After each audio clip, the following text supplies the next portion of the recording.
네, 생방송으로 보내드리고 있는 부동산 골든타임 함께하고 계십니다. 자, 매주 이 부동산 시장의 동향들에 대해서 이 전문가의 시각으로 또 다양한 시각을 좀 들어보는 전문가의 이야기, 또 세 남자의 부동산 이야기 시간으로 진행을 해보겠습니다. 자, 오늘부터 매주 월요일 저희를 도와서 또는 시청자들께 큰 도움을 드릴 두 분의 전문가는 제가 소개해드리도록 하겠습니다. 방송 특성상 책 제목은 말씀 못 드리고요. 이분의 책이 요즘 뭐 필독처럼 여러분들이 아주 좋아하시고 또 아주 단연간의 그 강의나 부동산 실전, 뭐 시행도 직접 하셨고 굉장히 전문 지식이 풍부한 전문가십니다. 창조도시경제연구소 이재문 소장 나오셨습니다. 안녕하십니까? 네, 안녕하십니까? 자, 다음 이분은 원체 뭐 유명한 분이시죠. 예전엔 닥터 아파트에도 계셨고 이제 전이니까 제가 실명을 밝힙니다. 닥터 아파트에도 계셨고 뭐 미국의 가장 큰 컨설팅 업체 한국 소장도 하셨고 지금은 주식회사 도시와 공간이란 회사 대표입니다. 곽창석 대표 나오셨습니다. 안녕하십니까? 예, 안녕하십니까? 곽창석입니다. 네, 이렇게 자 이진우 단장님과 이재문 소장님 그리고 곽창석 대표님까지 세 남자의 부동산 이야기를 좀 이 시간 통해서 자세히 들어볼 겁니다. 오늘 이 시간부터 매주 월요일 만나보실 수 있고요. 과연 오늘은 또 어떤 이야기로 이 세 분의 이야기를 들어볼 수 있을지 궁금한데요. 오늘의 주제 먼저 소개해드립니다. 네, 오늘의 주제는 2017년 대한민국 부동산입니다. 2017년 시작된 지 벌써 한 달이 지났습니다. 과연 이 시점에서 이 앞으로의 부동산 시장 어떤 흐름을 보일지 좀 전망해 볼 텐데요. 자, 오늘 얘기가 다 아마 제가 분량을 보니까 못 끝날 것 같아요. 일단 대주제는 2017년 대한민국 부동산 시장이란 전망을 가지고요. 소주제를 한 3개 정도 나눠봤습니다. 현재는 17년 현재 부동산 시장 전망의 두 분의 목소리와 또 우리 MC께도 제가 여쭤볼 거고요. 우리 요즘 굉장히 혼란스럽게 하는 가장 센 놈 중에 하나죠. 공급과잉 문제, 호불호가 굉장히 많이 갈리고 있는데 공급과잉에 대해서 이야기 나눠볼 거고요. 또 세 번째는 실수요자와 투자자라면은 시기가 분명히 다르겠죠. 지금 현재 상황에서 실수요자의 시장의 진입 시기와 투자자의 진입 시기는 분명히 다를 것 같은데 그 시기 한번 알아보고요. 네 번째 주제는 만약에 투자자라면 시기도 물론 중요하지만 어떤 상품에 어떤 지역을 가고 싶으시냐라고 제가 두 분의 전문가께 여쭤보도록 하겠습니다. 그래서 오늘 아마 다 못 끝나면 다음 주에, 그 다음 주에도 못 끝나면 그 다음 주에 이어서 정말 재미있는 프로 한번 만들어 보고요. 뭐 천편일률적인 그런 질문답이 아니고요. 조금 여러분이 보셨던 것보다 조금 거칠거나 투박하더라도 조금 이해해 주시고요. 그걸 모토로 만든 프로그램입니다. 하여튼 많이 참여해 주시고 지켜봐 주시기 바라겠습니다. 자, 먼저 17년 좋습니다. 17년 부동산 시장 전망 이게 한 2004년, 2003년 때부터 계속 이 주기가 반복되는 얘기죠. 네. 이 아까 우리 MC도 얘기했지만 뭐 시장 조금만 꺾이면 불안기에 접어들 때 이 프레임 설정이 굉장히 문제라고 생각합니다, 저는. 그런데 이제 그런 프레임들이 계속 지속되고 왔고 아니란 게 밝혀졌고 또 일부는 맞는 게 밝혀진 계속 이어지는 시점인데요. 제가 기억하기로는 아마도 대한민국 부동산 시장이 이렇게 핫 이슈가 된 이후에 2017년만큼 이 논란이 심했던 시기가 없었던 것 같아요. 먼저 2017년 대한민국 부동산 시장 전망으로 시작해 보겠습니다. 이재문 소장 먼저 말씀해 주십시오. 2017년 2월에도 여전히 불안 심리가 지속되고 있습니다. 2017년 부동산 동향은 매우 정적으로 움직일 것이라고 이제 전망이 되는데 아마 구체적인 흐름은 이제 봄철이 돼야 이제 알 거라고 일단 전제로 말씀을 드리고요. 2017년 부동산 시장을 옥죄는 여러 가지 대내외적 요인을 간략하게 말씀드린다면 일단 트럼프 행정부에서 추진하고 있는 정책들의 어떠한 투명성과 어떠한 그 확실한 어떠한 진행 방향이 좀 나와야 될 것이라고 보고 있습니다. 3월에 예정되어 있는 블랙리스트의 시행 절차, 그 다음에 4월에 예정되어 있는 미 환율 보고서의 이행에 따른 어떠한 시장 여파가 한국에 미치는 영향이 클 것으로 판단되기 때문에 그런 것들을 실시간으로 좀 모니터링을 해서 부동산의 흐름 변화에 조금씩은 반영을 할 필요가 좀 있을 것 같고요. 지금 대내적으로는 상당히 좀 문제라고 생각을 합니다. 어떤 게 이렇게 많죠? 국정농단에 의한 지금 탄핵 정국이 좀 지나치게 길어지다 보니까 사실 2017년 우리 부동산 정책에 있어서의 어떠한 가늠자를 보여야 되는 그런 부분들에 대한 어떤 지표가 지금 나와주질 않고 있죠. 많이 흔들리고 있다라는 얘기입니다. 그 다음에 이제 환율 전쟁 예고편에 따른 어떤 환율의 변동성이 지금 확대되고 있어서 불안 심리를 더욱 가중시키는 것 같고요. 가장 큰 문제는 이제 가계부채하고 자영업자의 부채가 지속적으로 증가하고 있다는데 있는 것 같습니다. 이러한 어떠한 좀 불투명하고 우리의 불안감을 좀 증대시키는 어떠한 이런 요인들이 조금 거쳐야 어떤 부동산 시장의 어떤 정확한 흐름과 어떤 예측이 좀 가능하지 않을까 이렇게 생각을 합니다. 이재문 사장님, 제가 두 가지 질문을 좀 예. 드릴게요. 하나는 지금 말씀하셨던 우리 경제 펀더멘털이 약하다. 그래서 외생 변수에 언제나 취약하다라는 거는 제가 아까 말씀드렸던 97년 이후에 재테크란 말이 나온 이후에 계속 번복되는 얘기라는 얘기죠. 그래서 만약에 그렇다면 어느 유명한 분이 얘기했었죠.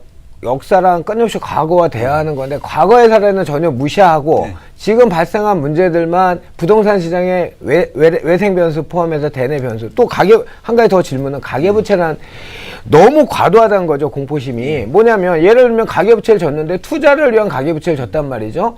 물론 가계부채가 우량 악성 나눌 건 없지만 투자를 위한 가계부채는 긍정적으로 시장에서 그걸 순화해서 표현이 돼야 되는데 가계부채라고 한다면 전부 악성 가계부채처럼 이렇게 표출이 되는데 지금 이재문 선생님 얘기 듣다 보니까 그런 생각에 대해서 여쭤봅니다. 그 질문이 너무 길었습니다. 예, 하나는 일단 첫 번째 질문을 이제 말씀드린다면 부동산도 우리 한국 경제 한 틀이 되지 않겠습니까? 전체적으로 GDP를 놓고 봤을 때는 약 한 9% 정도의 시장 점유율을 하고 있다라고 보니까 한국 경제 경기 변동 흐름에 연동할 수밖에 없다라는 얘기죠. 97년 이후에 IMF 이후, 그 다음에 2007년 서프라임 모기지 이후 97년, 2007년 하면 10년 간격이 되지 않겠습니까?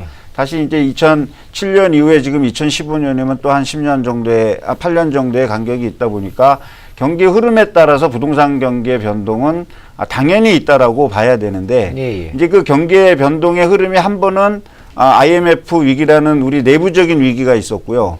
그 다음에 2007년은 서프라임 모기지 사태에 의한 대외적인 요인이 있었다라는 겁니다. 근데 이제 우리 7년을 바라보는 거는 대내적인 요인과 대외적인 요인이 복합적으로 오기 때문에 다른 때보다 조금 더 그 우려의 목소리가 좀 크다라고 이제 생각을 하고요.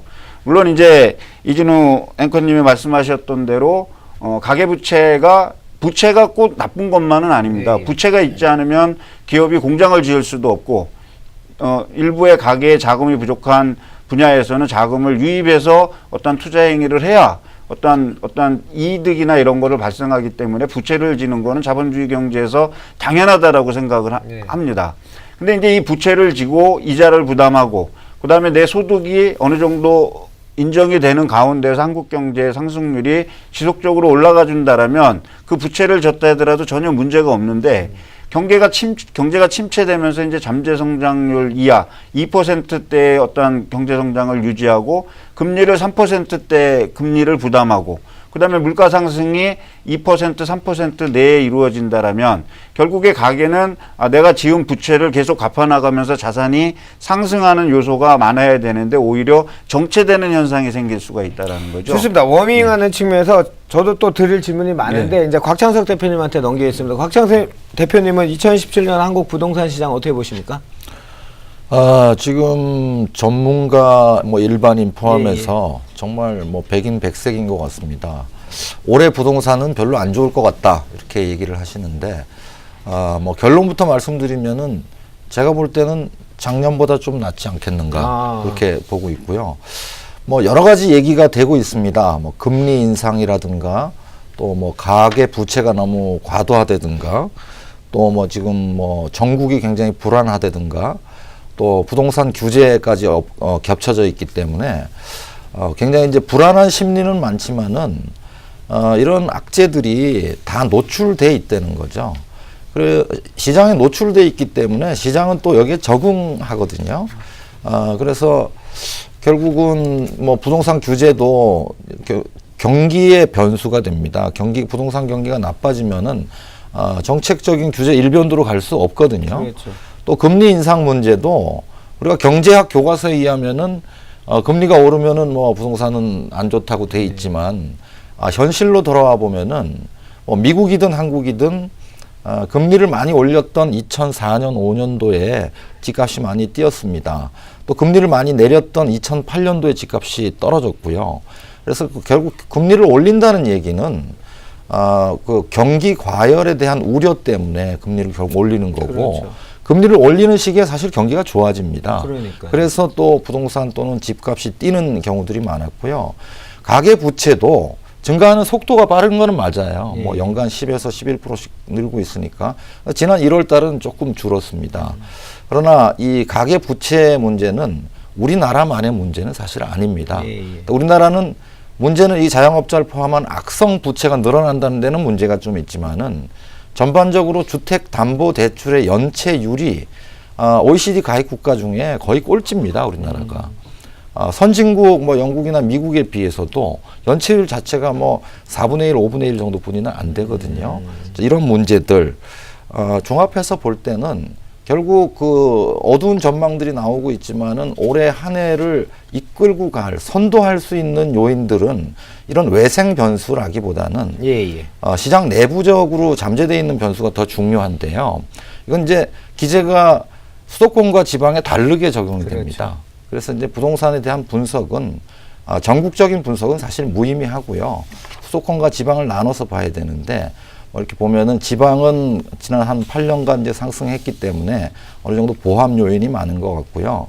수도권의 경우에는 근 한 뭐 8년, 9년 침체돼 있다가 잠시 조금 움직였습니다. 부동산 굉장히 느리게 움직입니다.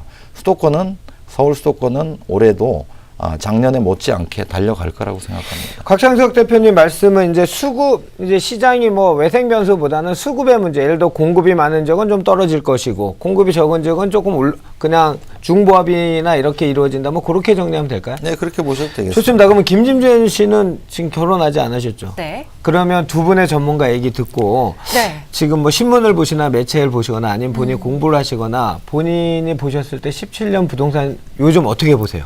네, 정말 이 실수요자들 입장에서는 이렇게 두 분처럼 이 어떤 매체를 보느냐에 따라 다른 의견들이 좀 나오고 있는 것 같습니다. 이재문 소장님처럼 대내외적인 악재로 이번이 더 어려워질 것이다라는 이야기도 많이 들리고, 또 반대에서는 이미 이런 악재들이 다 노출이 돼 있기 때문에 그래도 이제는 다시 좀 분위기가 좋아질 것이다.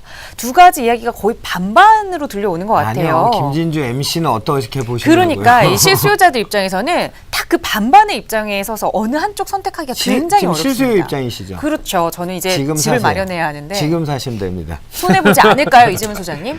네, 이제 제가 아까도 말씀드렸지만 상반기는 좀 관망을 할 필요가 있죠. 네, 그러니까 지금 당장 집을 사야 되는 절실함이 있다라면 그거는 어떠한 수익 계산이나 이런 거보다는 앞설 수 있고, 꼭 투자 이익이라든지 이거 외에도 다른 요인들이 일 수 있기 때문에 내가 진짜 지금 당장 필요하다라면 이진우 앵커님 말 따라 지금 사는 게 맞지만 내가 이제 부채를 레버리지를 통해서 어떤 주택을 마련한다라는 계획을 갖고 있다라면 최소한 4월 정도는 넘어야 되지 않을까 생각을 합니다. 아니 그러니까요. 4월이야 넘는데 이제 이재문 소장님 아까 말씀드린 뭐 저는 이제 MC니까 중간이죠. 당연히 중간인데 저는 이 과도한 프레임 설정은 언제나 목 높여 저는 얘기를 했었거든요. 왜냐하면 저희가 이제 자료를 수집하면서 98년도부터 그 모 매체에 가면 그 라이브러리라서 기사가 쭉 스크랩이 돼요. 그래서 부동산 경기랑 키워드를 치면 우리나라 경제 매체에 나왔던 프레임 설정이 쭉 다 되거든요. 그걸 전부 보니까 놀랄 만큼 유사해요. 항상 일정한 패턴의 겁주기, 공포, 포비즘, 그 다음에 완화되면 너무 또 올랐다라는 또 뭐 이런 것들, 이게 완전히 이게 완벽히 일치하거든요. 그랬을 때 우리 이재문 선생님이 얘기하셨던 것처럼 뭐 상반기 보는 거는 언제나 이사철 요때는 관망세예요. 관망세고 저는 정상적인 경제 활동으로서 투자나 실수요가 접근했으면 좋겠다는 측면으로 생각합니다. 그러니까 지금 말씀하신 대로 뭐 그런 측면도 있지만 제가 이제 아까 말씀드린 경기 변동의 흐름이 과거의 지표 흐름과는 약간의 차이가 있는 상이함이 있습니다. 어떤 거죠? 그 상이함이라는 거는 위기의 속도가 빨라졌고 그다음에 경기의 진폭의 회전 속도가 줄어들었다라는 거죠. 과거에 왜 17년 걸리던 것이 10년으로 줄어들었고 8년으로 줄어들었고 그러면 다음에는 조금 더 줄어들 수 있는 그 여지가 있는데 아직까지 우리가 미래지향적인 어떤 정책의 세팅이 조금 덜 돼 있다라는 제가 상황을 말씀드리는 거고. 이재문 선생님, 근데 네. 제가 하나 더 할게요. 뭐 이재문 선생님하고 저하고 토론하는 것처럼 곽 곽 선생님도 뭐 대표님도 한 얘기를 말씀 언제나 하셔야 하세요. 언제나. 자, 하나만 더 여쭤볼게요. 만약에 10년 주기론 아까 얘기하셨는데 그건 또 시장에서 했을 때 30개월 주기론도 있고요. 예. 그 다음에 만약에 아까 2008년, 7년 경제 위기를 얘기해서 10년 주기가 맞았는데 더 큰 문제는 아직 잔영이 남아있는 2011년 유럽발 재정 위기는 또 포함이 안 되는 거예요. 그러니까 제 얘기는 이연령, 비연령이라고 맞춰서 자꾸 얘기해서 프레임을 만든다는 얘기죠. 확 쌤은 어떻게 보세요? 궁극적으로 지금 이 소장님 말씀하시는 거는 외생 변수, 특히 뭐 세계적인 경제나 한국 경제가 예, 예. 뭐 나빠질 수 있다 이런 우려를 말씀하시는 거고, 그러면 이제 한국 부동산만 좋을 수 있겠느냐 이런 말씀을 하시는데, 저는 우선 그 기본 전제부터 조금 의견이 달라요. 아, 예. 그 우리가 이제 금융 위기가 터진 지가 이제 한 10년 가까이 됐죠. 9년 만 9년 차인데, 이제 과거에 그 금융 위기 또는 이런 뭐 공황 이런 것들은 지속적으로 반복돼 왔었거든요. 예, 예. 세계적으로 아까 말씀하신 대로 주기는 짧아졌지만은 세계 대공황 이후에 주기가 보통 한 20년 정도 되더라고요. 예, 예. 근데 이제 90년대 초에 또 한번 세계적인 불황이 왔다가 또 2008년도 글로벌 금융위기가 왔으니까 또 한 뭐 16, 7년 정도 주기였었고, 근데 요번에는 언제 올 거냐 이건데, 근데 전반적인 다른 상황을 지켜보니까 한 작년부터 전 세계적으로 이렇게 원자재 가격이라든가 원유 가격이라든가 이런 게 올리기 시작하고 있거든요. 예, 예. 그래서 사실 작년까지만 하더라도 세계적으로 인플레이션에 대한 공포보다는 디플레이션 그렇죠. 공포가 더 많은 상황이었어요. 근데 이제 제가 볼 때는 그동안 이 디플레 공포 때문에 막 풀어놨던 돈들이 있거든요. 이런 돈들이 투자 자산으로 바뀌지 않고 금고 속에 갇혀 있었습니다. 그러다가 지금 이제 이 투자자들이 좀 전 세계적으로 불안해하는 것 같아요. 이 돈 가치가 확 떨어지는 거 아니냐. 그래서 이제 작년부터 원유 원자재 가격이 뛰기 시작하기 때문에 전 세계 경제가 올해부터는 본격적으로 좀 과열 국면에 진입하는 게 아닌가. 그래서 물론 미국 연준에서도 이제 금리를 올리려고 할 거고요. 그 외생 변수도 그렇게 보는데, 사실 이게 한국 부동산은 외생 변수보다는 내부적인 부동산 내부적인 변수가 더 크게 작용을 하더라는 거예요. 예를 들면 우리가 2001년대 초에 2001년, 2년, 3년도에 집값이 급등한 경험이 있습니다. 그때 이렇게 보면은 우리 외환위기 막 벗어나가지고 뭐 전 세계적으로 경기가 좋은 측면보다는 예. 이 그 국내 내부적으로 막 전세가가 뛰고 또 이 분양가가 많이 뛰었습니다. 특히 2001년 그 하반기에 보면은 강남 재건축을 필두로 해가지고 이 재건축 일반 분양가가 막 2배, 3배씩 뛰는 장이었었거든요. 그런 장에서 이 수도권 특히 이제 서울의 아파트값 이런 것들이 많이 뛰었던 경험이 있고요. 또 한 가지 보면은 2006년도에서 7년도에 우리나라는 집값이 많이 뛰었어요. 많이 뛰었죠. 그런데 외부 변수로 보면은 2006년, 7년이면은 전 세계적으로는 집값이 꺾이던 시기였어요. 그래서 한국의 이 집값이라는 거는 좀 이렇게 외생 변수보다는 시장 내부 변수가 더 큰 영향을 미친다고 보여지고요. 올해만 보더라도 이제 그동안 뭐 지방은 공급이 어느 정도 있었지만 수도권의 외곽 지역 공급이 작년 재작년에 많이 이루어지다가 올해 들면서 이제 그 서울 아파트 중심으로 지금 공급이 많이 잡혀 있습니다. 예, 예. 이 서울 아파트들이 싼 값에 분양할 수가 없어요. 그렇죠. 그럼 2001년 중반경과 같은 그런 비슷한 상황이 연출될 수 있는 상황이에요. 그래서 실수요자라면은 시간을 늦추는 것보다는 조금 더 빨리 액션을 하시는 게 좋지 않겠나 하는 생각이 듭니다. 그러니까 이제 지금 곽 대표님 말씀하셨던 대로 뭐 실수요자라면 이제 뭐 지금 사고 아까 말씀드렸던 2006년, 2007년도에 어떤 부동산 랠리 사실 대한민국에서 있었고 그 규제를 정부에서 각종 규제를 다 했지만 부동산 가격을 잡는데 실패했지 않습니까? 결국에 실패하면서 그 실패한 원인 이후에 이제 서플라이 모기지가 오면서 이제 주택 가격이 꺾였고 주택 가격이 꺾인 상태에서 2014년까지 지지부진했죠. 지지부진하는 동안 우리 정부 이명박 정부와 박근혜 정부를 지나면서 각종 규제를 풀어주고 또 세계적인 저금리 상태가 만들어졌고 그러다 보니까 은행을 우리가 일반인들이 접근하기가 무지 쉬워졌다는 얘기입니다. 돈을 쓰기가 쉬워졌고 이자 부담이 별로 안 됐고 소득은 오히려 증가하지는 않았지만 금리가 싸지고 내가 은행에 접근이 쉬워졌고 그러다 보니까는 주택을 살 수 있는 요인이 부여가 됐다라고 저는 보는 겁니다. 그 요인이 부여됐고 또 전세값이 폭등하고 그렇죠. 아파트가 전세 가격이 폭등하면서 전세 입주 대란, 전세 대란 이런 것들이 나오다 보니까 결국에 집값 차이와 전세 가격이 차이가 없었기 때문에 어떠한 주택 수요로 이제 이전이 되지 않았나라고 이렇게 생각을 합니다. 그러다 보니까 2014, 2015, 2016년 동안 약 한 325만 가구가 팔렸거든요.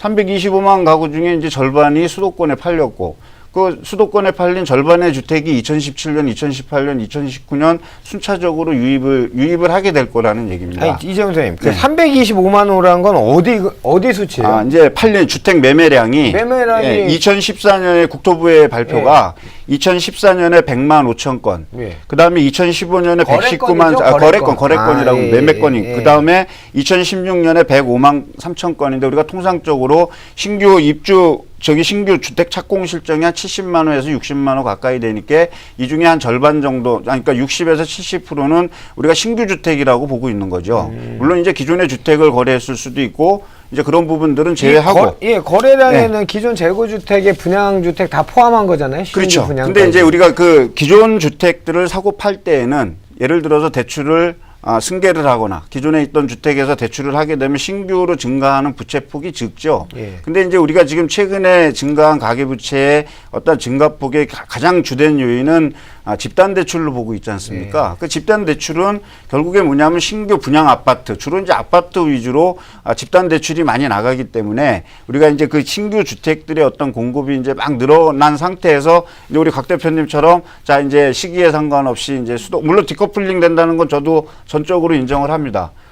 우리 과거의 사례에서도 봤지만 지방 부동산이 뜰 때는 수도권 침체되고 수도권 상승할 때는 지방 침체되고 지금은 수도권 약간 부합하고 있는데 지방은 지금 거래가 실종됐는데 또 부산이나 이런 데는 또 올라가니까 부동산이 가지고 있는 지역성이나 이런 특수성은 차지하고 우리가 이제 일반론으로 돌아와서 이제 이 부동산에 대해서 이제 말씀을 드린다라면 지금까지 이어져 왔던 어떤 실수요자라면 또 모르겠지만은 내가 투자 대상이라든지 이런 걸로 놓고 본다라면 조금 관망하는 시기가 필요하지 않을까라는 생각입니다. 네. 저는 근데 이 곽창석 소장 대표님께서 먼저 이 외생적인 변수보다는 이 내생적인 변수 때문에 앞으로 이렇게 큰 문제보다는 조금 더 이 호황기를 예측할 수 있다라는 호황이라고는 안 했는데. 네, 호황은 아니더라도 악재는 없다라는 말씀을 해주셨잖아요. 근데 저는 그 내생적인 변수 중에도 여러 가지 좀 악재적인들이 있는 것 같아요. 있죠. 그게 대표적인 게 이 공급 물량이 풀렸다는 건데 사실 그동안은 이 정말 수도권 외곽 지역에 많은 공급이 풀렸지만 최근 좀 보더라도 이 고덕 강동지구를 보더라도 이 하남에 정말 많은 공급량이 풀리면서 고덕이 강동이 생각만큼 이렇게 크게 이제 기대했던 것만큼 높은 상승을 못하고 있지 않나라는 좀 생각이 들어요. 지금 실수요자들 입장에서는 정말 이렇게 많이 풀리는 공급량이 좀 걱정이 될 수가 있을 것 같거든요. 이건 좀 내생 변수 아닌가요? 물론 내생 변수입니다. 근데 우리가 어떤 현상을 분석할 때는 다양한 시각이나 각도로 볼 수 있어요. 그럼 스펙트럼이 끝에서 끝까지 갈 수 있는 거거든요. 그런데 지금 언론이라든가 이렇게 보도되는 걸 보면은 이 통계가 많다 적다를 보는 기준이 없어요. 보통 그 기준으로 제시하는 게 2001년에서 2016년까지 입주한 양을 보고 그것보다 2017년, 18년에는 엄청나게 많다.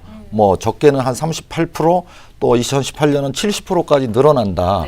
그러니까 이거는 과잉 공급이고 이렇게 되면은 엄청난 역전세난이 일어날 것처럼 보도가 되고 있거든요. 그런데 과연 2011년에서 2016년이 기준으로 잡을 만큼 정상적인 상황이냐? 저는 그게 아니라고 봐요. 적어도 어떤 우리가 기준을 제시할 때는 한 20년, 30년 정도의 평균을 놓고 계산을 해야 됩니다. 근데 지방의 경우에는 거의 평균에 근접해 있는 거지만은 수도권만 딱 놓고 보면은 수도권은 20년 평균치로 봤을 때 2001년에서 2016년은 과도하게 적은 물량이에요. 20년 평균치의 절반 정도밖에 안 됩니다. 그래서 2017년이 사실 수도권 아파트 입주량의 20년 평균치예요.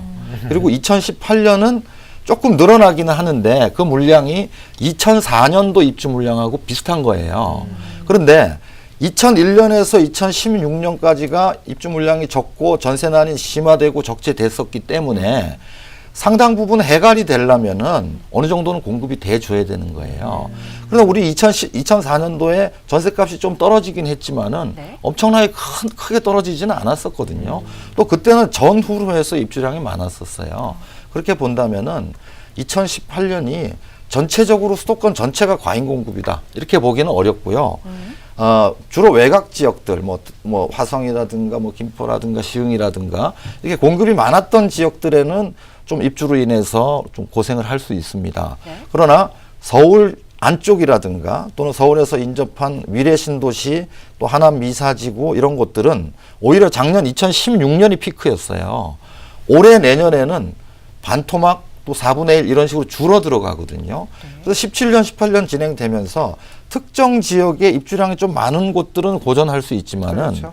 수도권 전반적으로 봐서는 크게 그 공급 과잉에 따른 그런 몸살을 앓지는 않을 겁니다. 마지막으로 하나 첨언하자면은 2000년대 초에는 이런 막 그 공급을 할 때 크게 규제를 안 했어요. 근데 이번에는 정부에서 2001년대처럼 그런 일이 안 벌어지도록 18년에 입주량이 다소 많은 측면이 있으니까 벌써 작년부터 공급 조절에 들어갔다는 거예요. 그렇죠. 뭐 대출을 통한 조절도 하고 분양 보증을 통한 조절을 했거든요.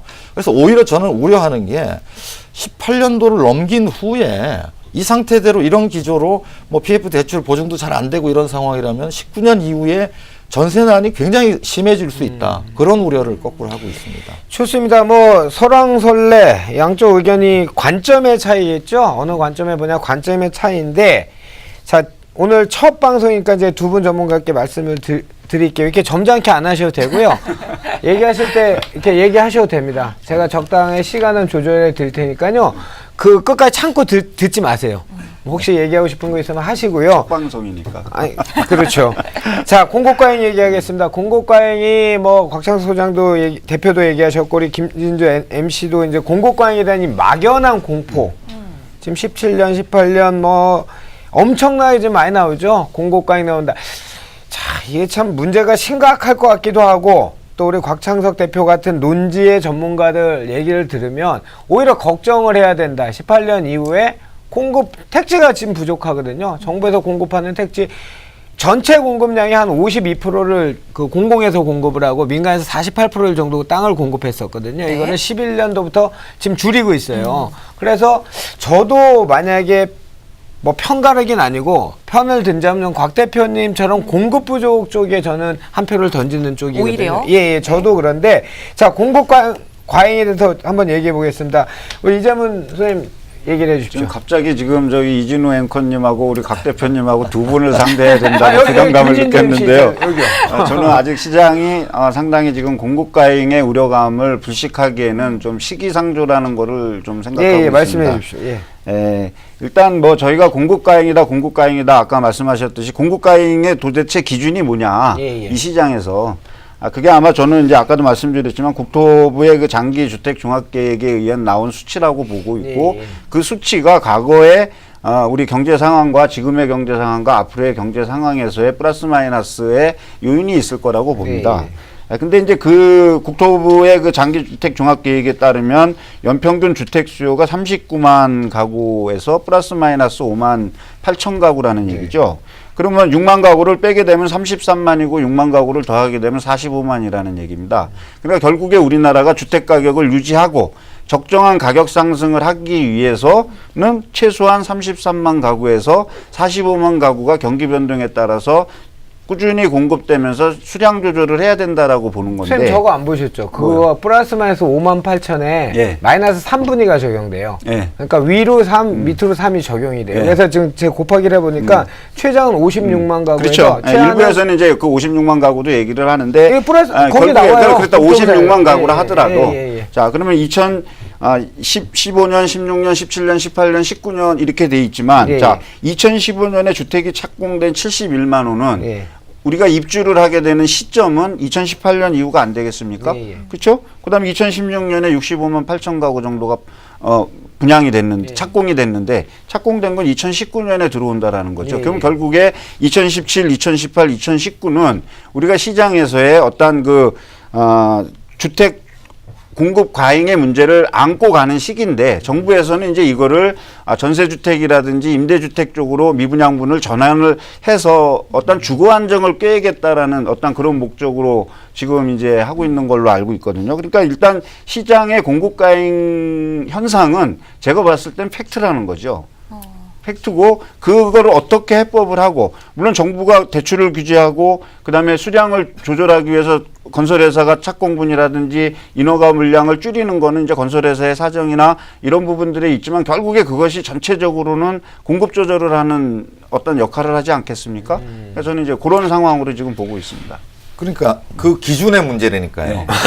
기준을 어떻게 볼 거냐인데 이제 이 통계 수치를 너무 많이 얘기하면은 시청자들이 헷갈리세요. 잘 모르시니까 그냥 현실적인 얘기만 하면은 사실 작년 하반기에 메이저 건설사들조차도 그 중도금 대출을 맞추기가 힘들었어요. 뭐 현대, 대우 이런 데들조차도 지금 재건축 진행하면요 조합원들 집단 대출을 하기 어렵습니다. 그래서 현실적으로 작년 3, 4분기 이후에 빠른 속도로 수도권에서는 공급량이 줄고 있어요. 아직 통계에 많이 반영이 안 돼 있지만은 보통 우리가 공급에서부터 입주까지를 한 뭐 36개월, 30에서 36개월 정도 본다면은 이런 상황이면은 올해도 지금 많이 공급하기가 어려워요. 수도권에서. 중견 건설사들은 지금 엄두를 내기가 힘듭니다. 뭐 맨 나오는 게 지역 주택 조합에 이런 게 나오는데 이거 사업이 될지 안 될지도 모르는 거거든요.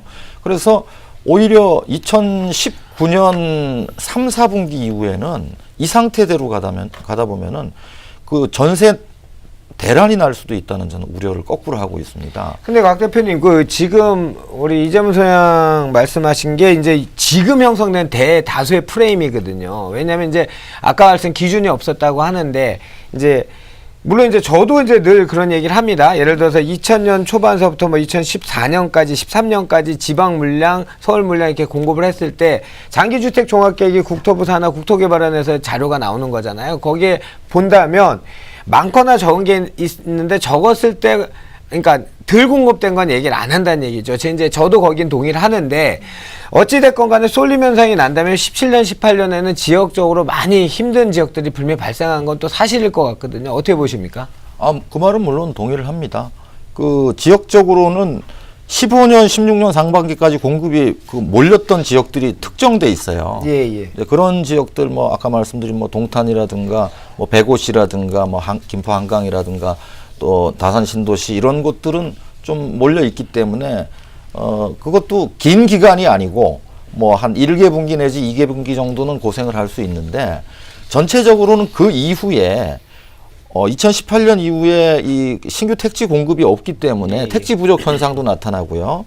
택지가 상승 현상, 또 분양가 상승 현상, 거기에다가 지금 재건축 초과이익 환수제하고 맞물려 있는 게 뭐냐면은 내년 이후에 그 이주 멸실 물량이 도심에서 굉장히 많이 발생합니다. 뭐 작년, 올해, 내년 이렇게 비교해 보면은 뭐 연간 거의 2배씩 늘어나는 수준이 될 걸로 예상하거든요. 이런 부분까지 다 감안해서 보면은 그 물량이 넉넉하다고 보기가 상당히 어려운 상황이에요. 곽 대표님, 케이블 같은 데 잘한 거 있죠? 다음 주에 해야 되겠습니다. 벌써 시간이 다 됐습니다. 자, 시청자 여러분, 오늘 세 남자의 부동산 이야기 어떻게 재밌으시죠? 오늘은 두 분이 이제 워밍하는 단계에서 너무 두 분이 저희가 소주를 자주 먹는 사이인데 이렇게 점잖은 분들이 아니거든요. 토론할 때는. 다음 주에는 더 격하게 토론할 수 있고 우리 시청자들 재밌어 하시는 프로 만들도록 할 테니까요. 매주 월요일은 아시아경제TV의 채널 고정하시고 세 남자의 부동산 이야기 기대해 주시기 바라겠습니다.